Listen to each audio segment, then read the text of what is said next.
Oh, it's coming back, baby, and it's coming in strides. The Mage Tower, boy, oh boy. Well, listen, if you haven't played it in Legion, don't worry, it's actually pretty good. Hey, welcome to MarcelianOnline. I'm Flame. For today's video, we will be talking about the Mage Tower because it has been recently released on PTR a couple of days ago by the time you watch this video, and we have gotten a chance to actually test it out. But hey, before we go on with the video, I have to say this. Come on, man. You can like and subscribe to the channel, you know the YouTube stuff where you enable those notifications, because really YouTube has been kind of a bummer lately, and not just for us, but pretty much for everybody. And every time we do like a different kind of video that's not a guide or a TLF or a news show, then it kind of doesn't reach everybody, and that could include you as well, because YouTube doesn't think you might be interested in this kind of stuff. And the way you tell YouTube that you are interested in this kind of stuff is by, liking, subscribing, commenting as well, of course, but most importantly, enabling those notifications, because, we like doing all sorts of different cool stuff, and obviously we've been listening to some of you guys and done some of videos on your requests. So if you want to see more of this in the future, help us along and just click the damn things, man. Well, let's get into it. Well, first of all, if you don't know exactly what the Mage Tower is, because we actually did see a lot of people on the PTR server really not knowing and asking questions everywhere like, what is this Mage Tower? I never played Legion. Mage Tower is essentially a challenge mode. Initially, it started with a series of quests, kind of like side story stuff for Legion, where it culminated with this actual challenge that you would get to participate in at the end of the quest chain by just, talking to an NPC outside of the big Mage Tower that you might have seen destroyed in the Broken Shore. And maybe you've wondered what that is. Well, that is the Mage Tower. So you talk to the NPC outside, and then you go to face the final boss, which is a challenge. It's kind of timed, but not really, and it kind of depends on the spec. So the challenge itself is just you with your spec doing whatever your spec needs to be doing. And essentially this will pretty much, at least at that time, we used to take you through your whole toolkit of spells. It was essentially catered so that you, as a, let's say, Guardian Druid, would need to use all of your abilities to be able to clear it. You'd need to use Incapacitating Roar, Charge, Stun, Heal, Frenzy Regen, Thrash, Moonfire, all of that. You needed to use all of that to clear it at the time. Granted, it has been a while, and although the first video that I've essentially did for World of Warcraft on MarcelianOnline was for the Guardian Druid, the Mage Tower challenge, I actually didn't look at it by doing the challenge mode again, just because I wanted to see how it would feel for the first time without actually knowing what's going on. So without out of the way, let's actually check it out. The thing is, the first thing that hit me was the nostalgia feeling, which definitely came back. It was so good to see the Mage Tower, to get into the Mage Tower, to hear all the dialogues, to see Velen being a little bitch, and to help him clear and defeat High Lord Cruel, because I started with the Guardian. I started with the Guardian, come on. And I did dabble a little bit in the Fury, but we'll get to that as well.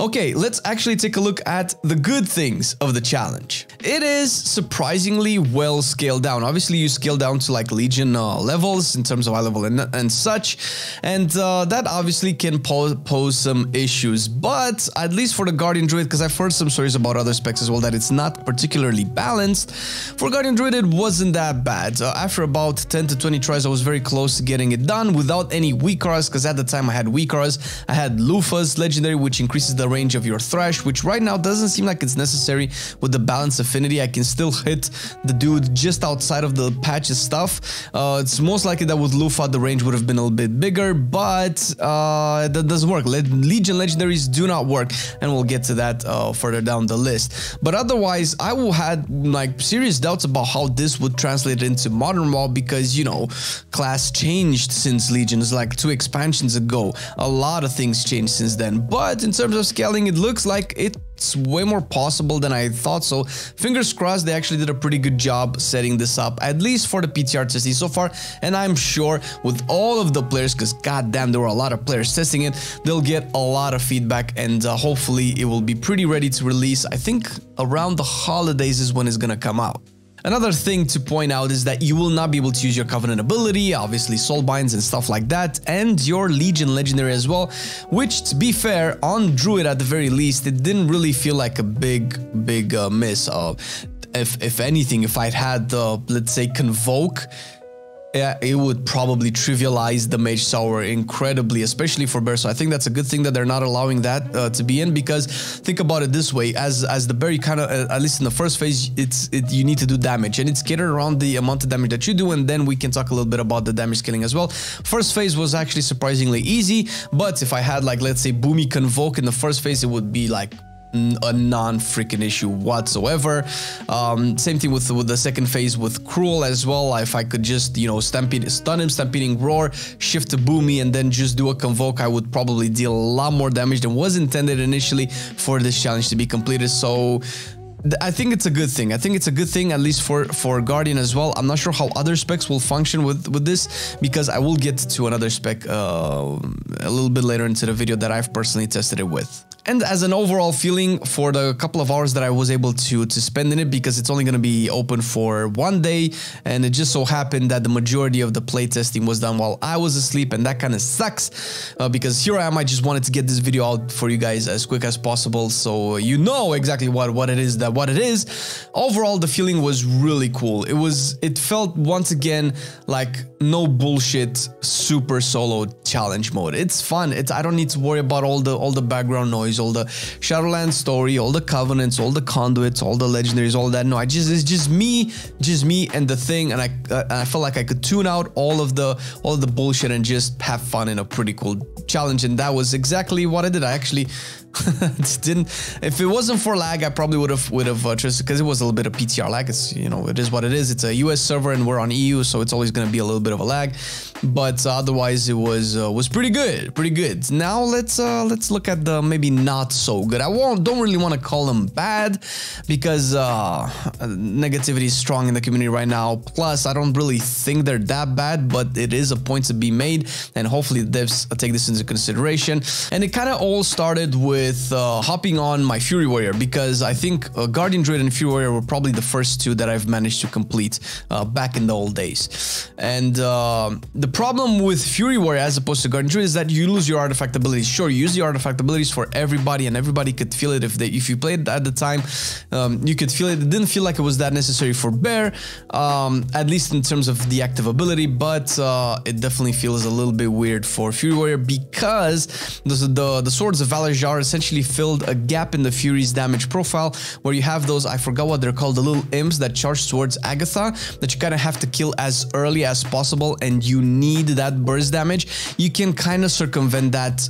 It's a little bit clunky, and probably with a lot of practice it can be done, but it definitely doesn't feel like the challenge mode was done for that, because you're gonna probably use Blade Storm for one, maybe Recklessness with Meat Cleaver, you know, Whirlwind, AoE buff for the other one, but then for the third one you might not have Blade Storm back, so it's a little bit wonky. I feel like classes who've lost their Covenant ability, which these Mage Tower challenges were designed for specs that, you know, with the consideration that you're gonna be using your Covenant ability, for classes that have lost that is gonna be a little bit tricky.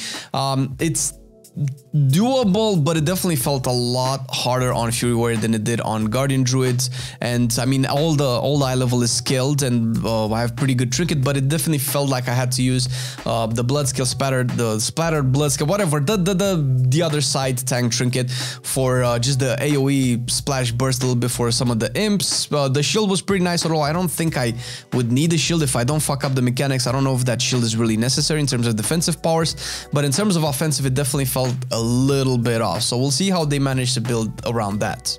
And with this, we move into the next kind of related topic as well, is when you number scale down, and if they're gonna find a way to make that work, essentially they will have to compensate the fact that classes don't have their artifact abilities anymore, and that would essentially provide a meaningful burst every now and again for certain specs.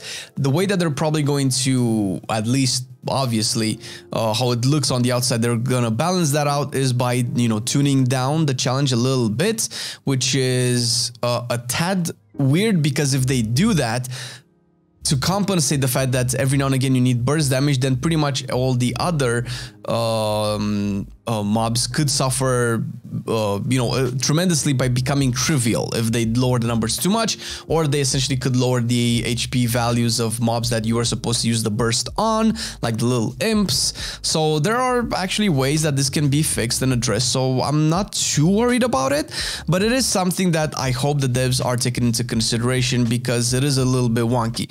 And the last thing, which is neither good nor bad, there's actually a two-pronged attack to this particular topic, and that is how it's going to be addressed in the future. So first of all, the fact that you scale down your eye level makes the Mage Tower maybe even more competitive than it was in Legion, because in Legion you weren't actually scaled. So I think Mage Tower kind of released around Nighthold-ish, or was it Sumo Sargeras? I know I did it just at the start of the next raid tier, but I didn't really have the raid gear, but I did have the higher eye level when I did it. I think it was released around, it would have to be released around Sumo Sargeras. So in Antaurus, if you had the Antaurus gear, you would essentially trivialize the Mage Tower. So by 735, people would be able to smash the Mage Tower no problem. I know I did my Guardian without any Antaurus gear. I think I had Lufa Legendary, so that was pretty lucky. But outside of that, I was pretty like just on the edge of the eye level. But 7.735, god damn it, I know this shit, was out and everybody had better gear, me included. I felt like Mage Tower became easier and easier. So that was a little bit of a bummer back in Legion. But now, to be fair, since all of your gear will be scaled down to, I think it was 50 eye level, you essentially won't run into that issue, let's say in 9.2 or in 10.0. This content that's gonna probably rotate around every time Legion Time Walking is about is gonna be relevant the entire time, so long as classes don't just get magically changed 180, where they will either make the challenge mode extremely trivial or extremely difficult if they lose certain things that, you know, are necessary to clear the challenge. Then I think this is actually a pretty good thing, since it has, let's say, it's more evergreen this way, right? And with this in mind, you have to address the fact that, you know, trinkets are a thing, because I mean, if legendaries are going to be disabled, the next best thing to actually influence it in any way are trinkets, are items that you use to essentially clear the challenge. And certain trinkets can be a little bit overpowered. Like I can see how the tank trinkets blood spatter skill can be a little bit weird, because it does deal burst AoE damage. Maybe it was not supposed to be that way. Maybe some classes actually need that. With that in mind as well, there are other things to take into consideration as well. And when it comes to Legendary, I'm not sure if this was intended, but the BFA Legendary Cloak worked there.